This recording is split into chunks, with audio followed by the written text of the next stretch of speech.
আসসালামু আলাইকুম। আমি শাপলা শাপলা কিচেন অ্যান্ড ব্লগ থেকে নতুন একটি রেসিপি নিয়ে চলে এসেছি বরাবরের মতো।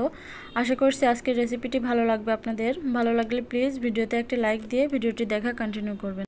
আজকে আমি তালের শাঁস দিয়ে একটা পুডিং বানিয়ে দেখাবো। তো তার জন্য আমি এরকম দেখে তালের শাঁস নিয়েছি আর এটা পরিষ্কার করে নিচ্ছি চামচ দিয়ে। এভাবে আপনারা যে কোনোভাবে এটা পরিষ্কার করে নিতে পারেন।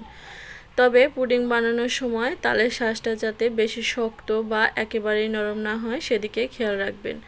মাঝামাঝি ধরনের তালের শাঁসগুলো আপনারা নেবেন।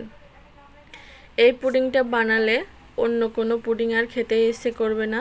সত্যি বলছি, এই পুডিংটার প্রেমে পড়ে যাবেন। অবশ্যই বাসায় একদিন ট্রাই করবেন।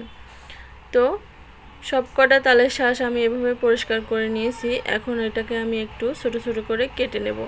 আপনারা কিন্তু যে কোনো সাইজে এটা কেটে নিতে পারেন, এতে কোনো প্রবলেম হবে না।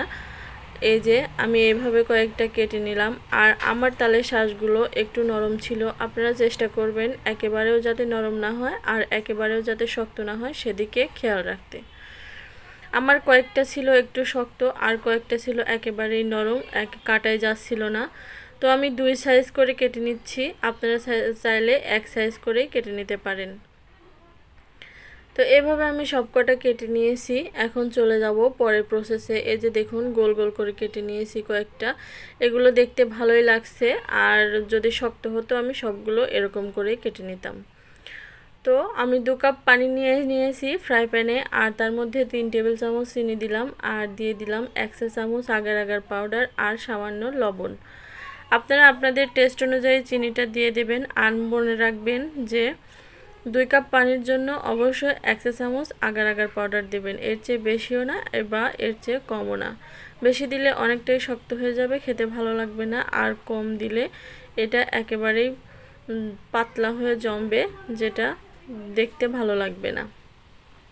তো আমি 2 থেকে 3টা বলক তুলে নিয়েছি। তারপরে চুলাটা আমি অফ করে দিয়েছি। আর এটাকে আমি যে মোল্ডে সেট করব সেই মোল্ডে ঢেলে নিচ্ছি।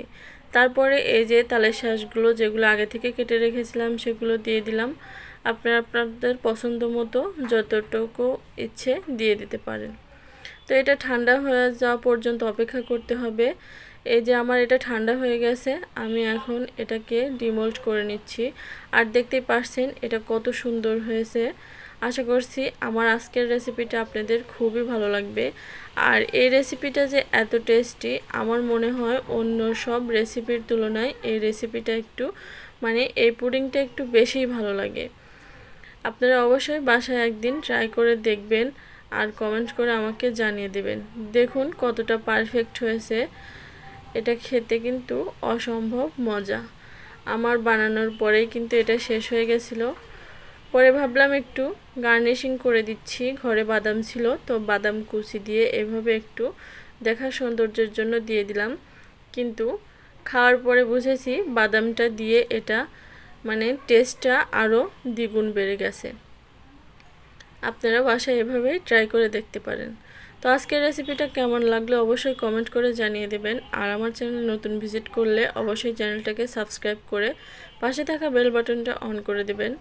তাহলে পরবর্তীতে ভিডিও আপলোড করলে নোটিফিকেশন খুব তাড়াতাড়ি আপনাদের কাছে পৌঁছে যাবে। এটা কিন্তু দেখতে খুবই সুন্দর হয়েছে আর খেতে মাশাআল্লাহ অনেক মজা। তো আজকের মতো এখানেই বিদায় নিচ্ছি। চলে আসবো অন্য কোনো দিন অন্য কোনো সহজ রেসিপি নিয়ে। ততক্ষণ সবাই ভালো থাকবেন। আল্লাহ হাফেজ।